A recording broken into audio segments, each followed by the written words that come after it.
Hello प्यारे बच्चों, Lakshman class में आपका स्वागत है। हम लोग देख रहे हैं 12th क्लास केमिस्ट्री का सॉल्व पेपर सन 2023 का, ठीक है, 347 BZ।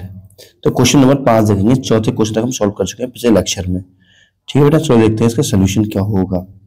तो क्वेश्चन है, क्वथनांक का उन्नयन से आप क्या समझते हैं। तो बेटा क्वथनांक का उन्नयन क्या होता है इसको हमें बताना है। ठीक है ना।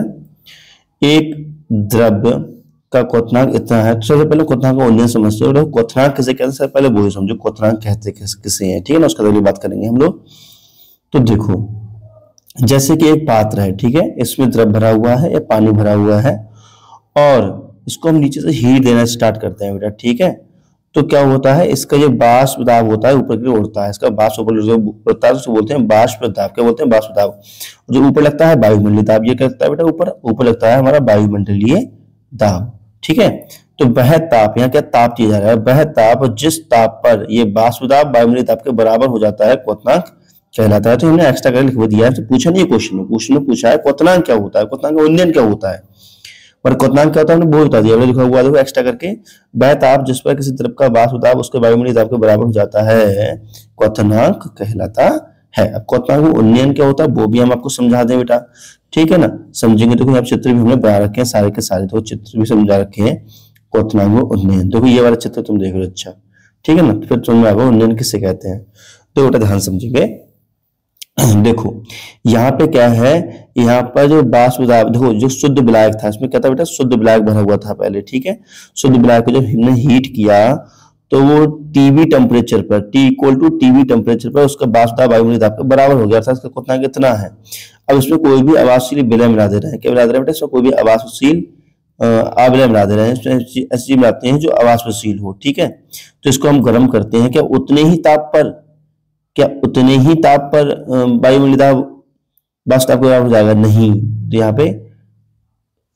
यहाँ पे क्या है, कम, उतने ताप पर कम वाष्प प्राप्त होगी, उतने ही ताप पर कम वाष्प प्राप्त होगी। तो क्या होगा, ताप अधिक देना पड़ेगा। जब ताप अधिक देंगे तब पहले बराबर वाष्प प्राप्त होगी। ठीक है ना, तो हम कह सकते हैं ताप पहले से ज्यादा देना पड़ता है। जो ताप अधिक देना पड़ता है उसको बोलते हैं उन्नयन बेटा। उसको क्या बोलते हैं हम, उन्नयन बोलते हैं। जो ताप अधिक देना पड़ता है ये उन्नयन, इसको उन्नयन कहते हैं हम लोग। ठीक है ना, चलो परिभाषा दिखाते हैं आपके लिए क्या होता है। परिभाषा ये हो जाएगी, जब किसी शुद्ध विलायक में कोई अवाष्पशील विलय मिला देते हैं तब इसका क्वथनांक पहले की तुलना में कुछ अधिक हो जाता है। ऐसे क्वथनांक में उन्नयन कहते हैं। ये इसके चित्र से भी आप समझ सकते हैं। ठीक है बेटा, तो पहले देखो शुद्ध विलायक का क्वथनांक कितना था, TB था।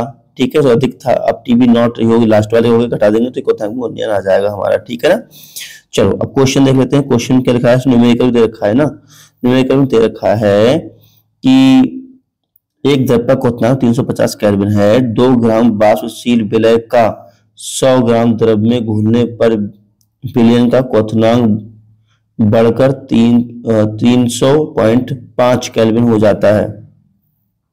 तो इसके मोलर द्रव्यमान की गणना कीजिए। द्रव के लिए केवी का मान ये इतना होता है। ठीक है बेटा, तो देखो सॉल्व करते हैं इसको। सबसे पहले दे रखा है वो लिख लेते हैं। ये वैल्यू हमारी दे रखी है। ठीक है ना, टीबी वैल्यू ये दे रखी है, डब्ल्यू वैल्यू दे रखी है, सारी वैल्यू दे रखी है। अब हमारे इसको सॉल्व करना है। तो हम जानते हैं हमारा फॉर्मूला होता है टीबी इक्वल टू, ये फॉर्मूला होता है, वैल्यू रख देंगे यहाँ पे, ये हमारा ये आंसर रहा कैलकुलेशन करके। ठीक है ना, चलो हम अगला क्वेश्चन देखते हैं। अभिक्रिया की कोटि से आप क्या समझते हैं। प्रथम कोटि अभिक्रिया और शून्य कोटि की अभिक्रिया क्या अंतर है दोनों में। ठीक है ना, इस तरह आते पर N2O5 के प्रथम कोटि के तापीय वियोजन पर निम्न आंकड़े प्राप्त हुए। बेटा ये सवाल दे रखा है। ठीक है, हमें इस तरह की गणना करनी है। तो कुल मिलाकर बेटा यहाँ पे जो अभिक्रिया की कोटि पहले उसकी परिभाषा देनी है। अभिक्रिया की कोटि से आप क्या समझते हैं, अभिक्रिया की कोटि से आप क्या समझते हैं। तो अभिक्रिया की कोटि क्या होती है बेटा। ठीक है, हमने अभिक्रिया कोटि से क्या समझते हैं इसकी परिभाषा तो नहीं लिखी है, मगर आपको बता देना कि अभिक्रिया कोटि होती क्या है। ठीक है ना, आप लिख लेना स्वयं अभिक्रिया की कोटि क्या होती है। ठीक है बेटा, देखो मैं आपको समझाता हूं कि क्या होती है।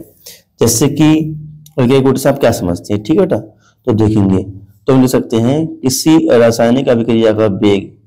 ठीक है ना, तो ऐसे देख सकते हो बेटा। देखो इस मान लीजिए समीकरण है, मान लीजिए लिखा हुआ है A2A plus B, arrow product लिखा हुआ है, सपोज दैट एस लिखा हुआ है। ठीक है ना, तो उसका वेग समीकरण क्या हो जाएगा, यहाँ पे रेट इक्वल टू के ए की पावर 2 एंड बी की पावर 1, ऐसे लिखा जाएगा बेटा। ठीक है, तो यहाँ पर कोटि जो आ जाएगी, कोटि कितनी आ जाएगी, यहाँ पे कोटि आ जाएगा यहाँ पर 2+3। तो कोटि किसे कहते हैं बेटा, ये वेग समीकरण, ये क्या है, वेग समीकरण है। तो किसी रासायनिक अभिक्रिया के वेग समीकरण में उपस्थित सांता पदों के घातों को कोटि कहते हैं। तो ये डेफिनेशन लिख लो, ठीक है, मैं बोल रहा हूँ, आप लिखो डेफिनेशन, लिखो, हेडिंग डालो अभिक्रिया की कोटि, ठीक है, और लिखो किसी रासायनिक अभिक्रिया के वेग समीकरण में उपस्थित सांता पदों की घातों के योग को हम कोटि कहते हैं, ठीक है। ये इसका डेफिनेशन हो गया कोटि का, ठीक है। उसके बाद लिखा हुआ है, देखो इतना ये भी नोट कर लीजिए, मैंने समझाया आपको, ठीक है ना।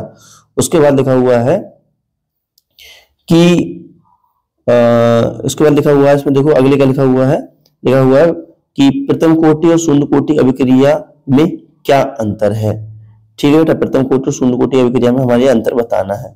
तो मैं आपको बताया बेटा, जो प्रथम कोटि की अभिक्रिया होती है सांता पदों पर डिपेंड करती है, जबकि ये सांता पर डिपेंड करती है, जबकि हमारे शून्य कोटि अभिक्रिया होती है सांता पर डिपेंड नहीं करती, ये सांता पर डिपेंड नहीं करती, ये किसी बाह्य कारक पर डिपेंड करती है, सनलाइट वगैरह इत्यादि पर, ठीक है ना। तो इसका अंतर लिख सकते हैं, अंतर हेडिंग डालेंगे और लिखेंगे कि प्रथम कोटि की अभिक्रिया विकारकों की सांता पर निर्भर करती है, लेकिन शून्य कोटि की अभिक्रिया बाह्य सोर्स जैसे सनलाइट इत्यादि पर डिपेंड करती है। ये इसका अंतर हो गया, ठीक है बेटा। चलो इसमें न्यूमेरिकल देखते हैं। स्थिर आयतन पर N2O5 के प्रथम कोटि के तापीय वियोजन निम्नलिखित आंकड़े प्राप्त हुए, हमारे आंकड़े प्राप्त हुए, तो इसका हमें वेग स्थान निकालना है बेटा, ठीक है। तो ये इसका देखो ये सोल्यूशन रहा, इस प्रकार से इसको हम सॉल्व करेंगे, ठीक है ना। तो देखो ये हमारा इसका सोल्यूशन रहा। अब देखते हैं इसका फाइनल आंसर क्या आ गया, उसको सॉल्व किया हमने, और इस प्रकार ये देखो सोल्यूशन इसका देखो जारी है, ये रहा इसका आंसर, ठीक है ना। ये इसका आंसर रहा, ठीक है, देख लेना आप ध्यान से। फिर है नेक्स्ट क्वेश्चन है, संकर तत्व क्या है, प्रथम श्रेणी के तत्वों के नाम और उनके इलेक्ट्रॉनिक विन्यास लिखिए, ठीक है। संकर तत्व क्या है, पहले डेफिनेशन पूछिए, फिर प्रथम संकर श्रेणी के तत्वों के नाम बताना है, उनके इलेक्ट्रॉनिक विन्यास भी लिखने हैं, ठीक है ना बेटा। संकर धातुओं उनके ज्यादातर यौगिक अनुचुंबकीय होती हैं, ऐसा क्यों समझाना। तो ट्रांस एलिमेंट किसे कहते हैं बेटा, बेतत्व, इनका last D subshell incompletely field होता है, आंसर रूप से भरा होता है, ट्रांस एलिमेंट कहलाती है। ट्रांस एलिमेंट डेफिनेशन हो गई, ठीक है ना। तो संकर तत्वों के नाम बताने हैं बेटा, तो ठीक है ना। तो ये देखो उसका उदाहरण भी हो गया, ये दो अब इनके नाम बताने हैं हमारे लिए, ठीक है। तो संकर तत्व के नाम ये होगा, तो ये नाम हो गया, ये इलेक्ट्रॉनिक विन्यास हो गए, ठीक है ना। तो इनके ये इलेक्ट्रॉनिक विन्यास है, ध्यान समझेंगे इलेक्ट्रॉनिक विन्यास के लिए, ठीक है। तो इसका ध्यान रखेंगे कि कॉपर का इलेक्ट्रॉनिक विन्यास जो होता है 4s1 3d टाइम होता है, इसका ध्यान रखेंगे, ठीक है। और क्रोमियम का भी ध्यान रखेंगे, अपवाद स्वरूप होते हैं। आप देखेंगे संकर धातुएं उनके ज्यादातर यौगिक अनुचुंबकीय होते हैं, क्योंकि इनके डी ऑर्बिटल में अनपेयर इलेक्ट्रॉन पाए जाते हैं। तो बेटा इसमें अनपेयर इलेक्ट्रॉन पाए जाते हैं, तो इसलिए ये क्या होते हैं, कैसे होते हैं, अनुचुंबकीय होते हैं, पैरामैग्नेटिक ज्यादातर होते हैं, ठीक है ना। अब हम देखेंगे निम्नलिखित संयोजक के सूत्र लिखिएगा बेटा, ठीक है। तो इसका हमें सूत्र लिखना है, तो निकल CO का होल 4, ठीक है। डाइक्लोरोबिस एथिलीन 1,2 डाइअमीन कोबाल्ट 3 क्लोराइड, तो इसका ये बन जाएगा इसका फॉर्मूला, इसका ये आंसर है, ठीक है। और इस वाले का ये आंसर है। अब अगला जो क्वेश्चन है छठा वाला देखते हैं नेक्स्ट वीडियो में। तो नमस्कार, जय हिंद, वंदे मातरम, बाय बाय।